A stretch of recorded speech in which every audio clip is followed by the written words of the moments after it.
This week on Dig Me Out.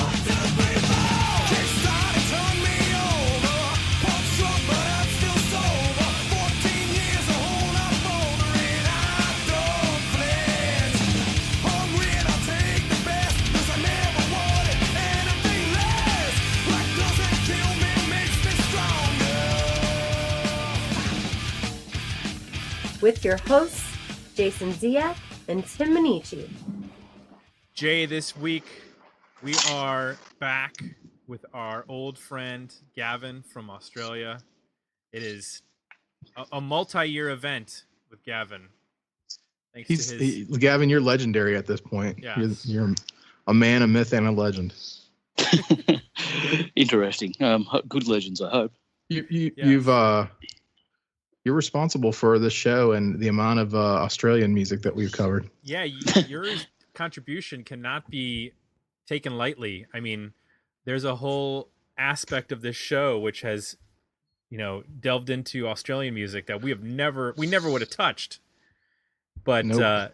You helped us guide us there, and we found a lot of good bands over the years. So, what Australian band did you pick this week? This week I've chosen a very obscure Australian band. You'll probably struggle to find them anywhere on the internet. We're going with Anthrax. Nice. So a couple times in the past, you have gone with a non-Australian band. Yep. I want to say A Miniature. Was that your pick? Yep. And they're not Australian. No. So I don't know where they're from. I think they're a U.S. band. Yeah. That was many years ago, and I've already wiped that from my memory. So, why did you pick the album Stomp 442, which came out in what year was that? 95? Yeah, 95. Oh my God, it is. Why did you pick Anthrax? I've got 95, yeah. Given the original brief of the pod, which was sort of the lost albums of the 90s, or the ones that sort of got swept under the rug, so to speak. And then there's been a bit of an ongoing theme as to what happened to the various genres, and we've also been having a discussion about good hard rock from that era, which is hard to find. I thought it sort of fitted all these briefs because while they're a very well-known band, it's a bit of an outlier as an album in every way for them. I doubt, while everybody has probably heard of Anthrax, I doubt they've really heard this album. So I thought it fitted that criteria and probably create some good discussion, hopefully.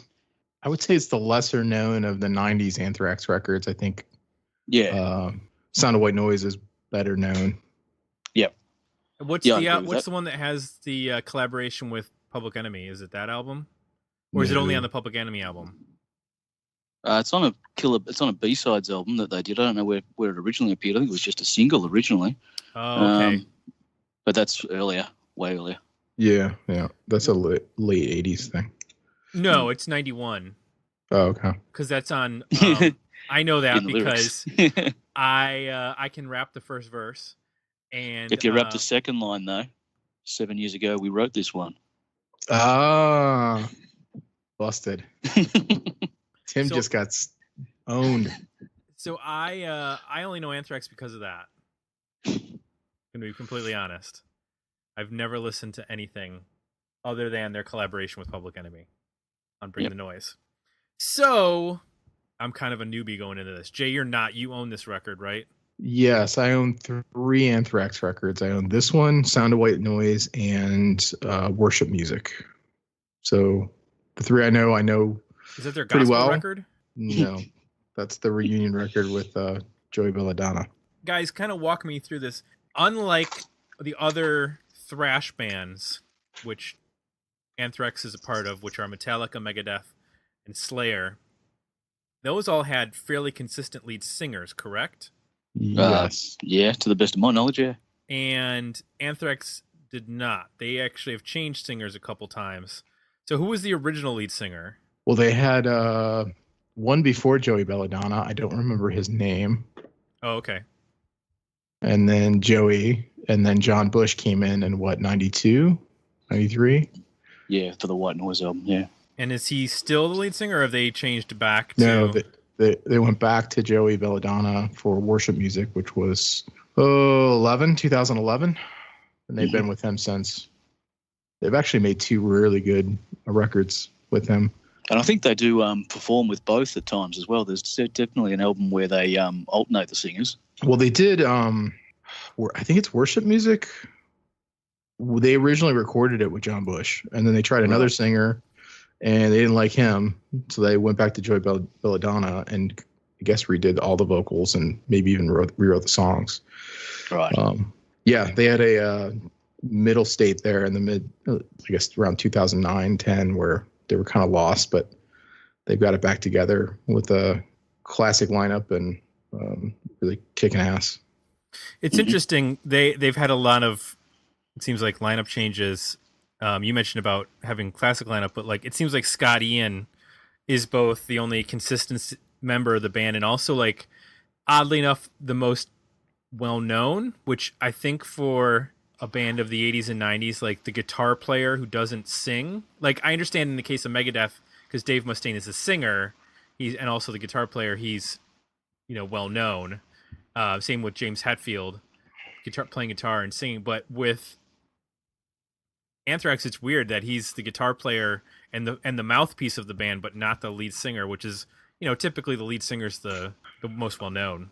Why he's known, I don't know, but so Charlie Benanti, and Frank Bello are the main 3 guys who've been in the band, I think, the whole time.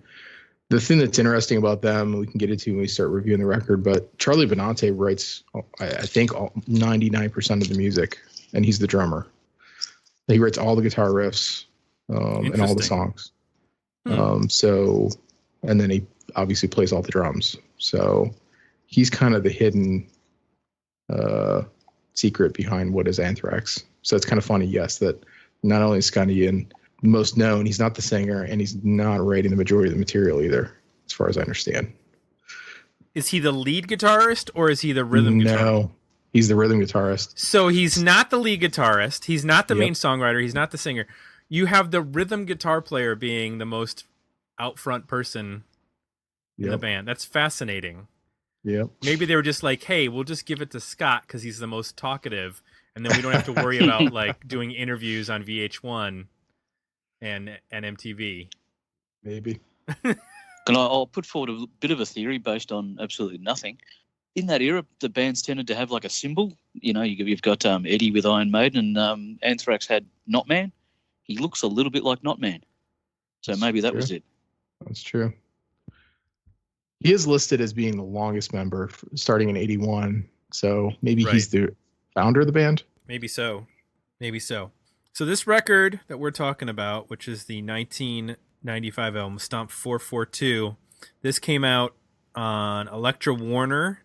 Like with other artists, Elektra got some negative feedback from the band regarding the promotion, which I think Scott Ian said something along the lines of it was not promoted by Elektra. We've heard this before, that they've been referred to as Neglectra at times. Mm. So let's talk about this record then. This is, from what I've read, and let's get into some comments here. This is a controversial record. As Gavin mentioned before, this is a record, needs to be dug out because apparently it was upsetting to some fans. We'll get into that with our comments from our Patreons. Hey, I need to thank, we got 2 new patrons over at patreon.com/digmeout. Rachel Branson and Matthew T. both joined us recently. Thank you both for supporting the podcast. Looking forward to your comments on upcoming episodes and your votes in polls, and good luck in our upcoming contest. The next one will be for the fourth and final quarter of 2018. So, Scott Witt said, Sound of White Noise was such an amazing record that the follow-up was going to be tough. Still, this record is not good, leans too much into heavy alternative. Charlie has that nasty 311 snare sound that absolutely stinks, to which Scott Hallgrim says what Scott says. So the Scotts were on the same page. Oh. It was a Scott block. Yes. Wow. Crawford Blair said, "Oh my stars, such a contentious record in its day. Can't wait to hear what you guys have to say about Bear." Steven Musinski said, "So when I was in middle school, Anthrax was a name I kept hearing and reading about. So when it came time to finally give them a listen, it just so happened to be this is the album that I chose via BMG Music Service. Having no context on the band whatsoever and really only having chosen this album because of the bizarre cover art, I simply did not know what to expect. I would go on to assume this album was pretty representative of the band's overall sound for quite a few years before I finally got schooled. I know a lot of people diss this, but I actually really enjoy the album, particularly the first 6 tracks. It's like pure nostalgia, but either way, I still spin it every now and again, and it should certainly make for an interesting conversation." And then Patrick Testa said, "I call every Scot I met not for a decade after Anthrax I'm the Man came out, offering no explanation. That was probably rude." What does that mean? I'm the Man. I don't even know. That's an era of the band that I remember it, but I don't know the joke. Gotcha. I don't have any of those records either. All right. Well, folks, you Not can was a comment. bit of a thing. Was it? Yeah, they do reference it very slightly on this, where he yells "not" at the end of one of the songs. Yeah. But there was yeah. always "not." Yeah. Oh, I didn't know that's why they were doing that. Okay.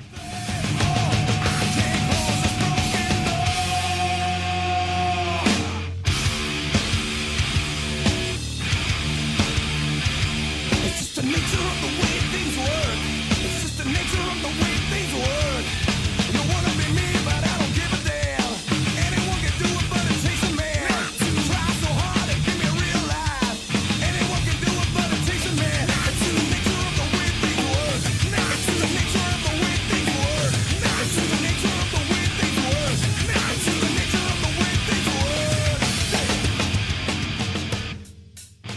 You can go to patreon.com/digmeout to join us for polls that you can vote in every month, leave feedback for shows, and be entered into our quarterly contests like the one that we just gave away for our upcoming Halloween episode, which will be in just a couple short weeks.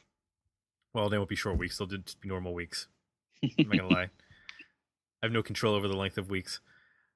Let's get into this record. Let's talk about Stomp 442. Jay, tell me one thing you like about Stomp 442.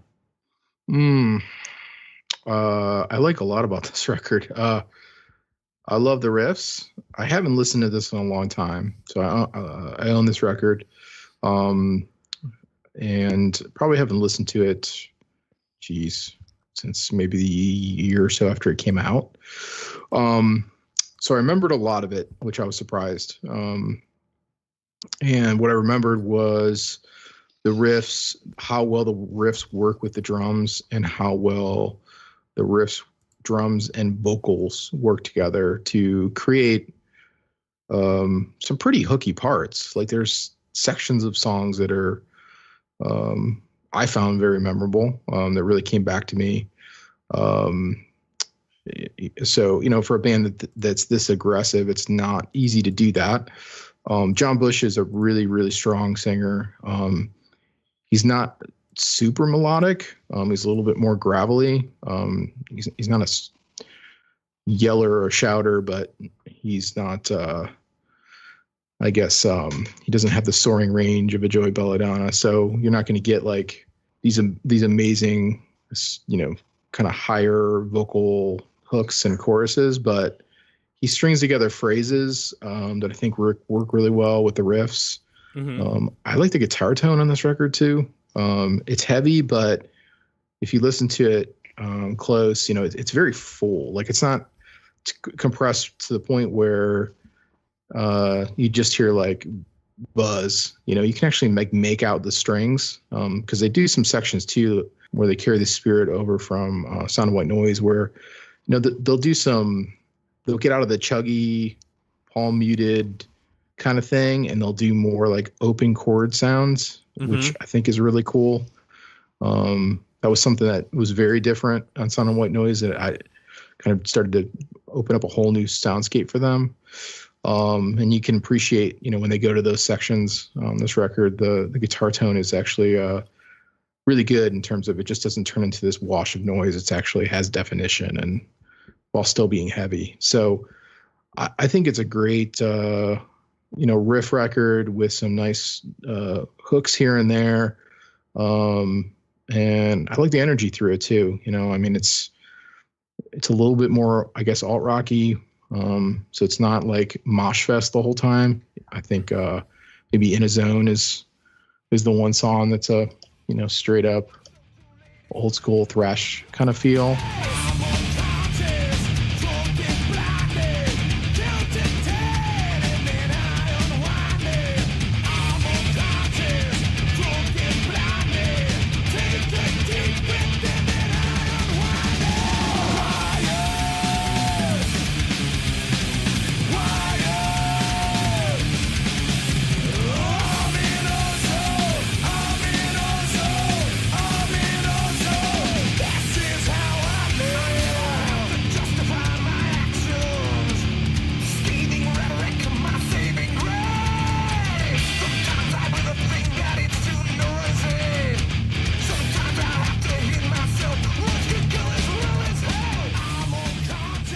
The rest of it, I think, explores some different space that I enjoy.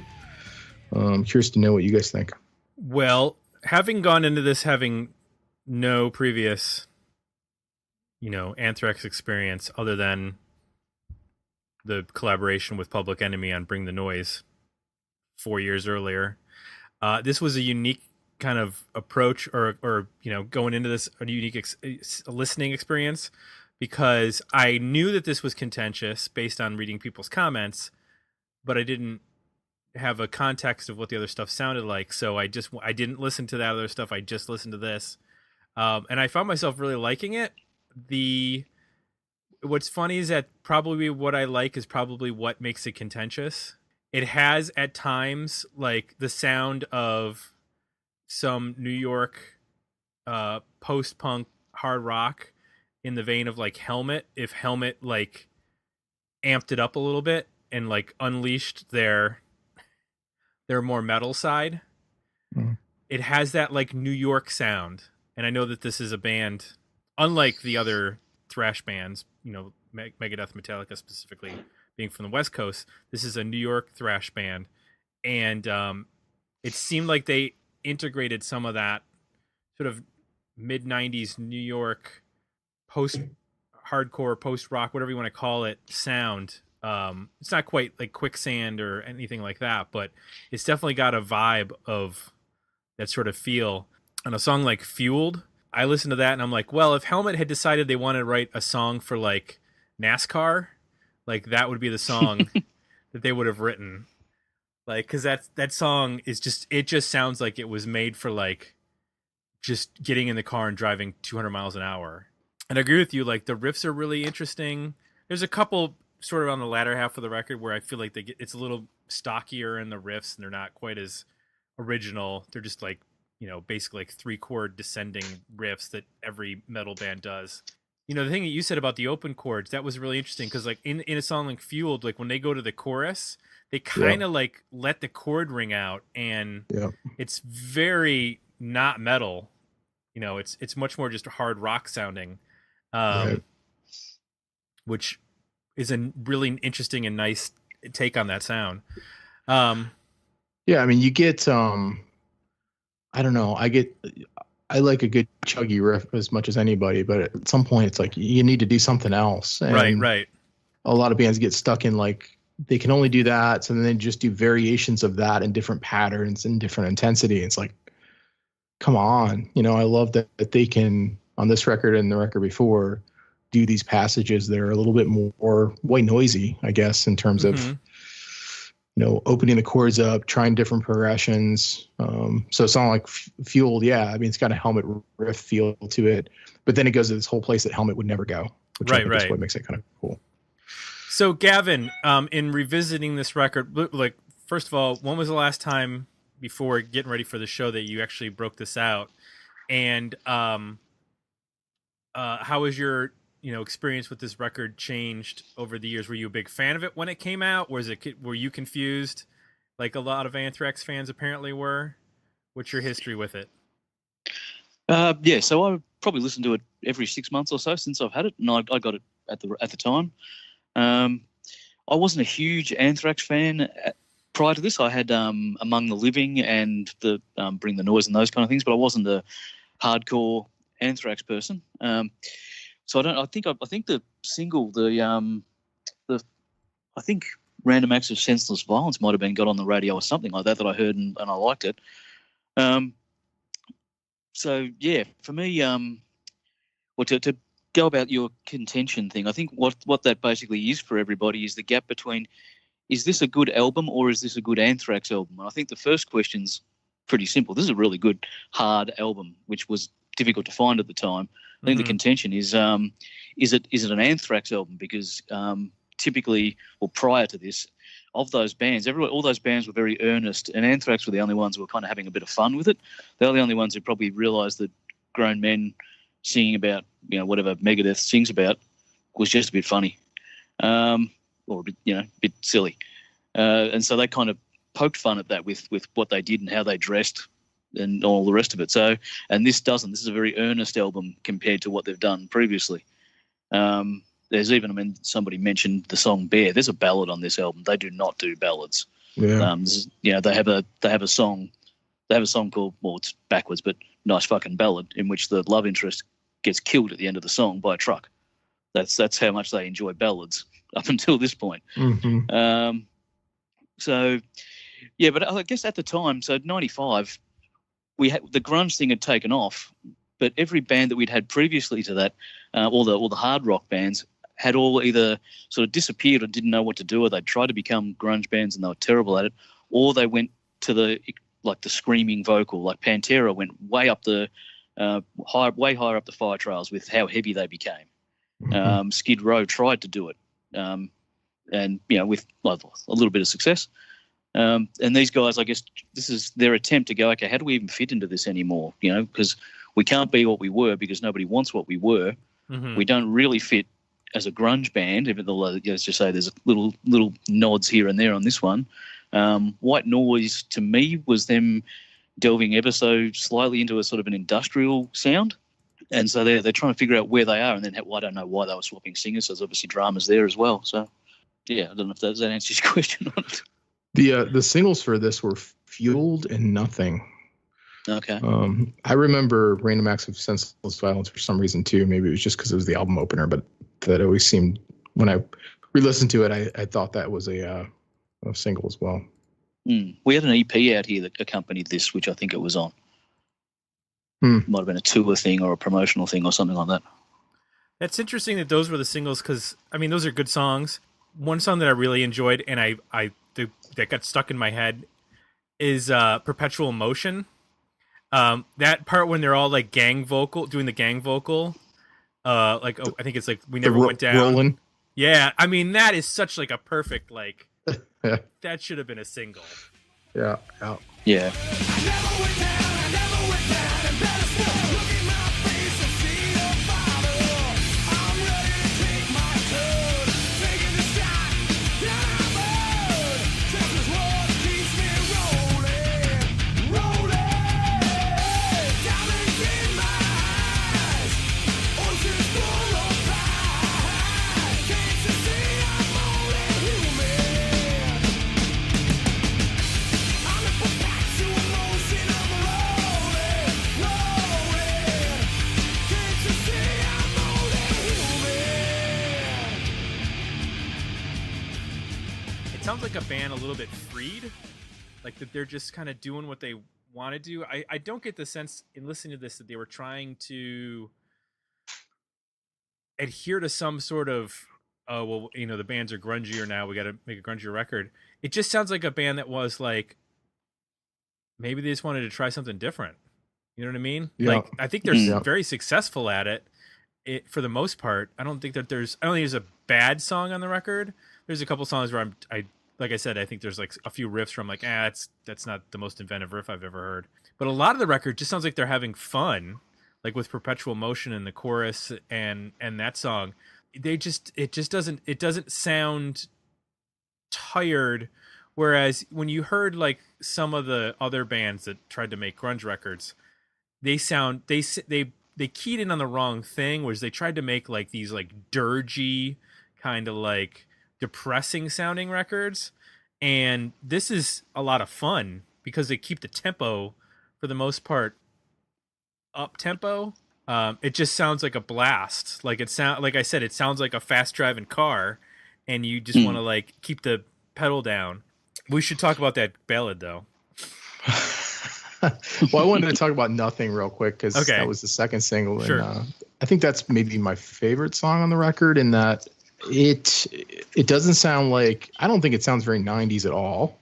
I think it still sounds good today. I think the chords and the mix of being melodic but heavy is unique and cool. And when I revisited it, I could almost hear like at the core idea of the song, it almost sounds like Maiden. Now they play different than Maiden does, but there's something about the songwriting that felt very much like Iron Maiden when you really stripped it down, and I could definitely hear them like doing it. So that's just one of the examples of, I think to your point, Tim, and we talked about this on the when we reviewed the Motley Crue record from '94, in that I think sometimes it's written off as like them trying to be something else. I'm with you with this record and that I think it's just a group of guys writing the music they were inspired to write at the time by a lot of other new music that they were getting into and challenging themselves. I don't think it sounds like tired or artificial. I think it sounds like this is what they wanted to do at the time, and this is what they felt like, you know, would be original and what was inspiring them. So right, where it fits in the Anthrax catalog, I don't know. One of those bands that like has a sense of humor, and that brings out, I think, fans that are, I don't know, really quirky about expecting certain things. I think their early records had a sense of humor to them somewhere in the records, and in the 90s they kind of lost that, and they haven't always had it when they in the recent stuff. So I don't know, it brings out some strange opinions in terms of what's acceptable and what's not, I guess.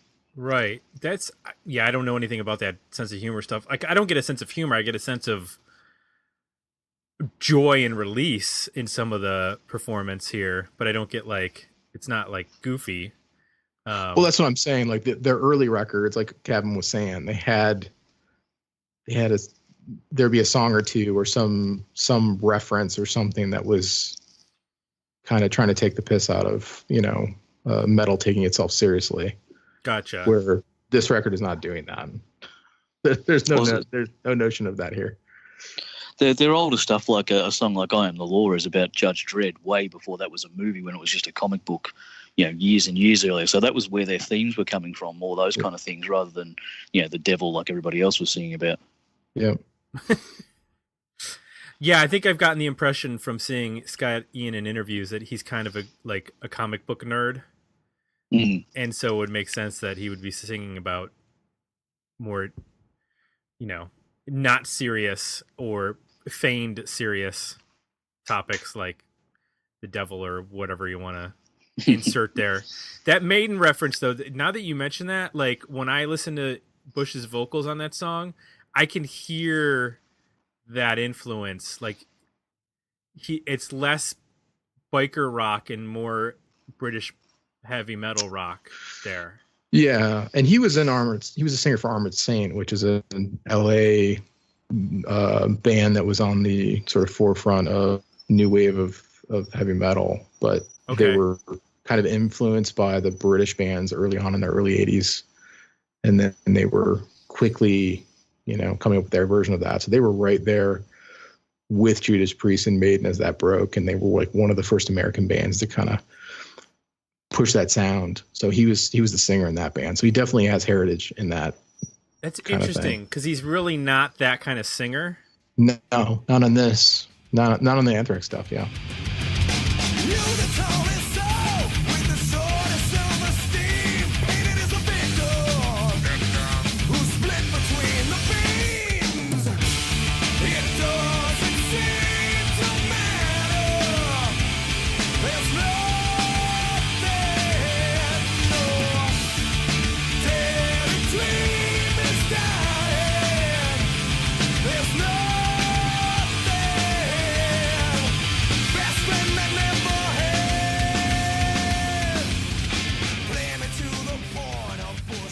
What doesn't work? Anything for you, Jay? It gets a little bit into riff fest, you know. We've had some other records that get in that territory where it's, you know, this riff and that riff, and there's an intro riff, and then there's this arbitrary riff before the chorus, and, you know, it's just riff after riff after riff, and you just sort of gets a little too complicated. So there's some sections where that happens. It's not as bad as some others. I think Bush's vocals and melodies sometimes are great, and other times are a little forgettable. Yeah. You know, it's not consistent. I think he's probably more consistent on Sound of White Noise than on this record. There's a couple songs in here that are a little lazy, you know, that aren't as inspired as others. I think lyrically it's okay. There's a couple lines here and there that are, you do a bit of a double take, like, what did you just say? I think there's a section where he's screaming, suck it, that's a little a little painful. It's just moments like that. I think it's here and there. There's no major sections of the record that are really bad. I mean, I like the middle of it better than the end, but those are the types of things I point out. Gavin, what about you? Is there any aspects of this record that don't work?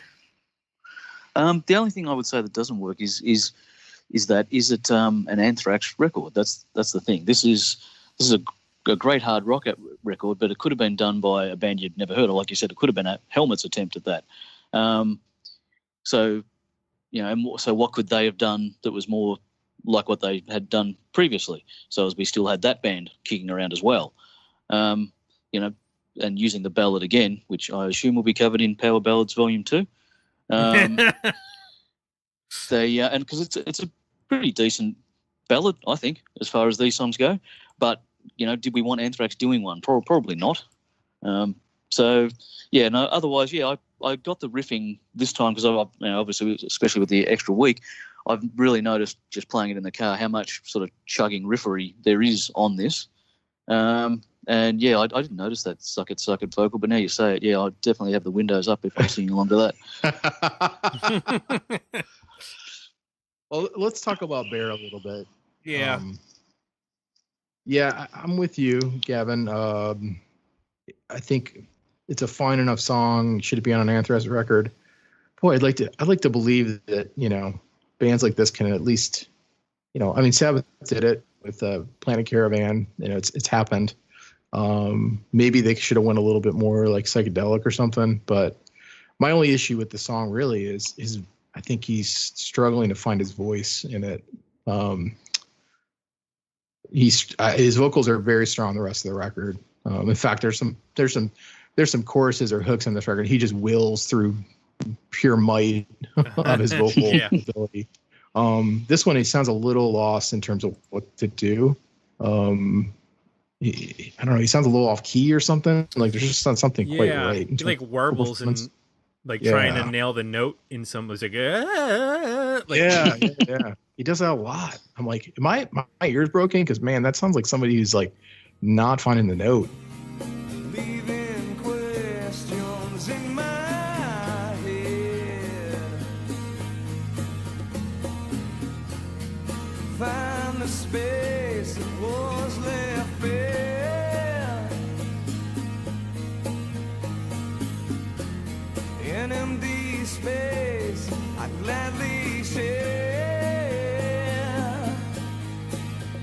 One more slave while one must die.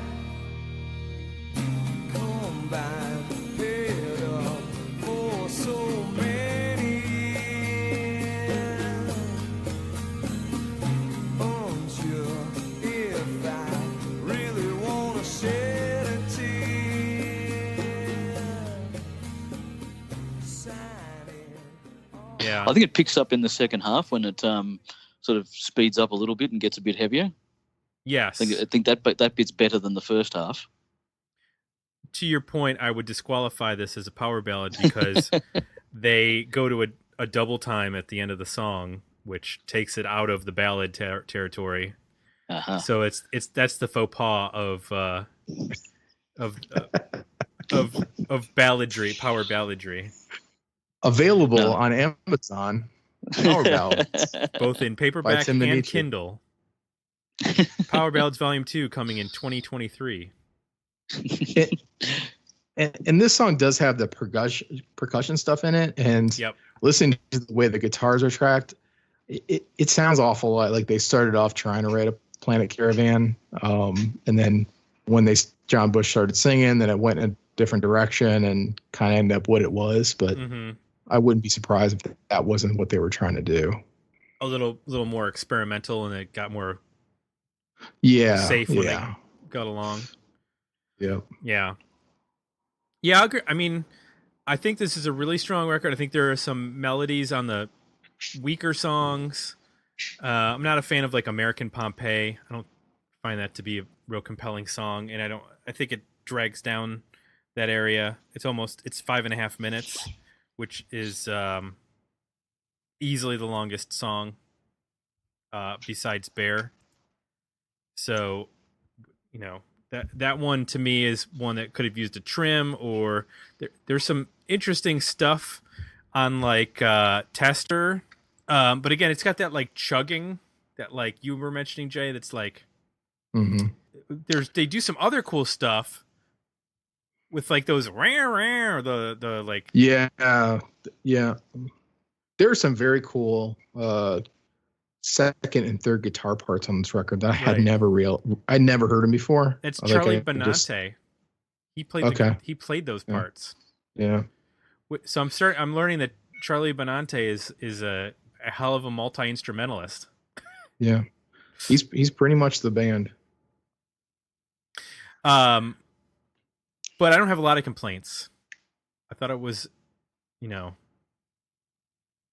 think from 2 to like 7 is really strong, and then maybe add like one other in there, like Drop the Ball or something. So this came out in 95. I did not listen to this in 1995 when it came out. You two did.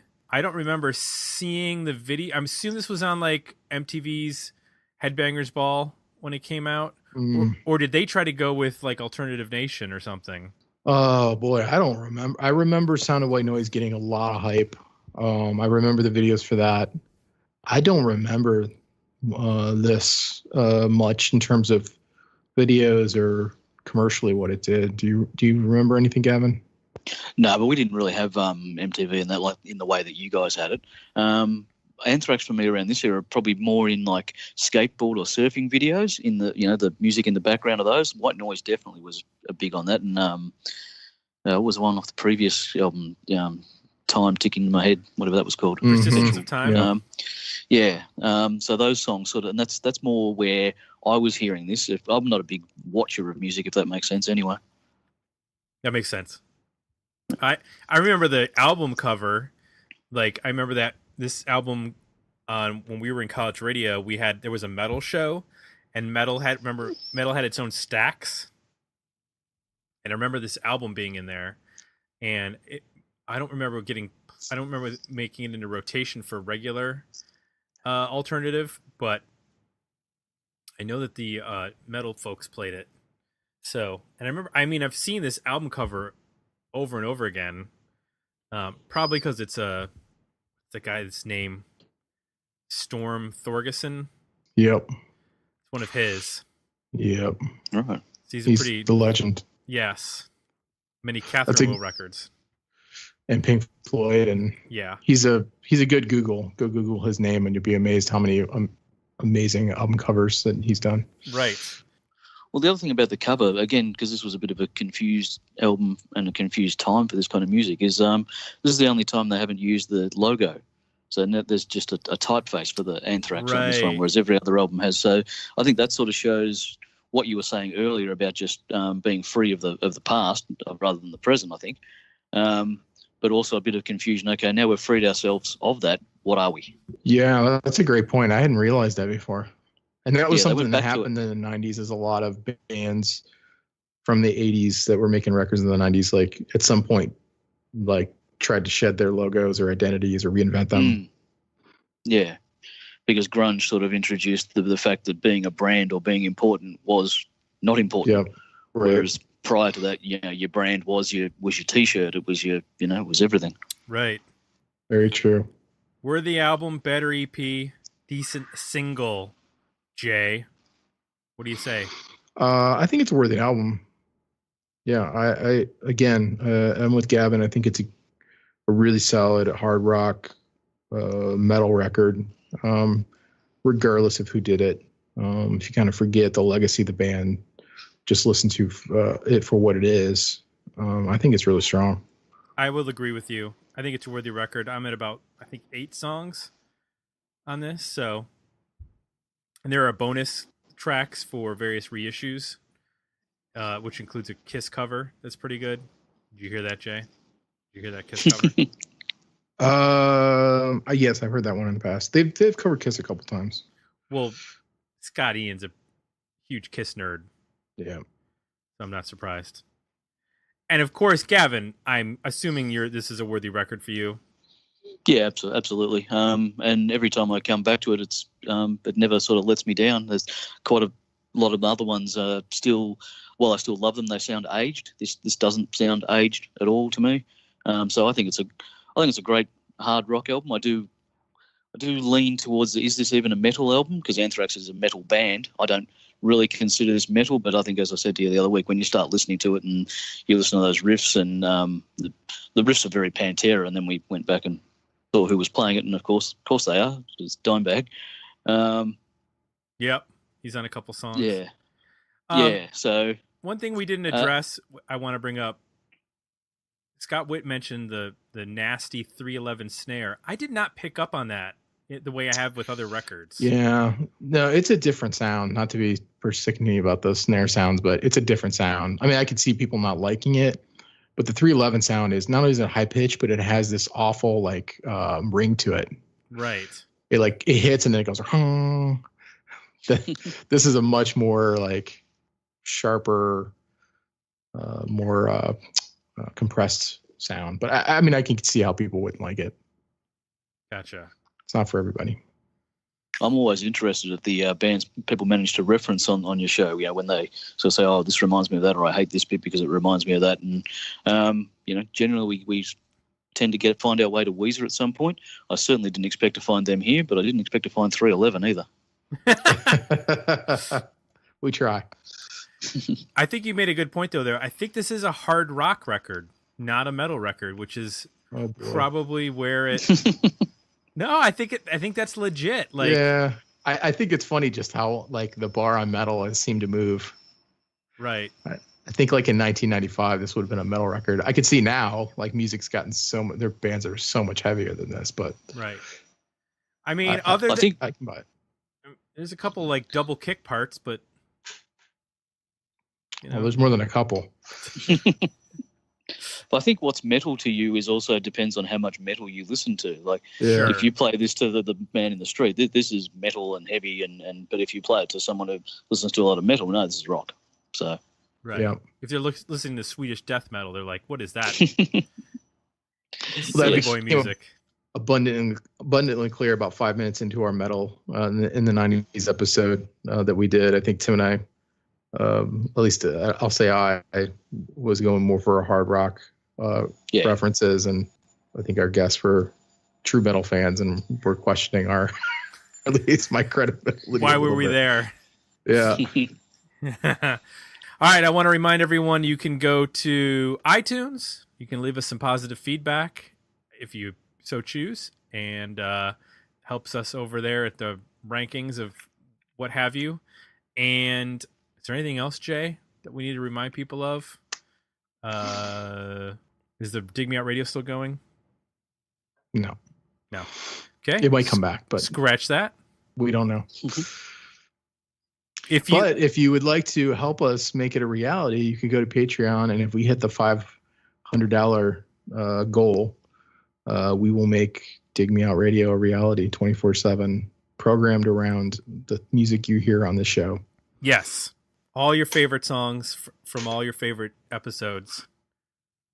All those bands that we reviewed, and you were like, I never heard that band. Let me go find them. And then you couldn't find them. Well, Right. only people to hear them. You can go into our radio station and wait for the song to show up, because they're not going to show up anywhere else, because they were only on a cassette that came out in Kalamazoo, Michigan. They were on a thumb drive that Gavin sent us Exactly. 7 years ago. Oh, we're going to get to some of those. Don't worry about that. Oh yeah. Well, the nice thing is we can program, if we get this thing up and running, we can program special weekends. Like we could just do an all Australian weekend. Oh yeah. Or we could do, all sorts of things. So Jay and I could broadcast live. We could do a 24-hour marathon if we wanted. That kind of stuff. Get real sweaty. Gavin could call in from the pub. Yes. Yeah, there you go. You could probably get a 311 weekend going too. Oh my. I Scott think there's will be angry. probably a radio station somewhere in like Utah that's doing that. So. Okay, they don't need the competition then. Leave it to them. All right. Thanks everyone for listening. We'll be back next week with another episode. Dig me out. Thanks for listening. To support the podcast, visit www.patreon.com/digmeout and become a monthly subscriber at www.digmeoutpodcast.com, where you can find links to our Facebook, Twitter, and Instagram pages, as well as our merchandise store at Zazzle.com. You were busted, you forgot the line. Don't do the crime if you can't do the